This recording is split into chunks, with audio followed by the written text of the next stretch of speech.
জিয়া রহমান, যিনি সারা বিশ্বের মুসলিমদের নেতৃত্ব দিতে পারবে। আমরা বিশ্বাস করি আমাদের নেতা তারেক রহমান আচার্য গুরুত্বশরী। আজকের এই সময় যদি আমি কথা বলি, অনেকে বলবেন যে চামচাগিরি করতেছে। না, চামচা না, উনি পারবেন। আমি মনে করি উনি ওনার অবস্থান থেকে ব্যবস্থা নেবেন। আমি বিশ্বাস করি সারা বিশ্বে, সারা বাংলাদেশের মানুষ আজকে আমার নেতার পিছনে থাকবেন, আমরাও তার পিছনে থাকবো।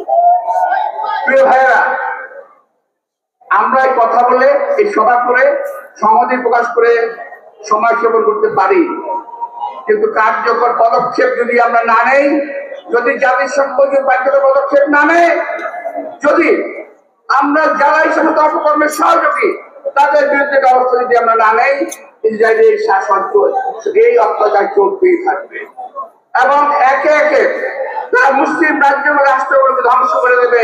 মুসলমানদেরকে সারা বিশ্বের কোথাও টিকতে দেবে না। আমরা এটাও খেয়াল করেছি, শুধু ইসরায়েলে নয়, আমাদের প্রতিবেশী দেশেও মুসলমানদের উপর অত্যাচার হচ্ছে।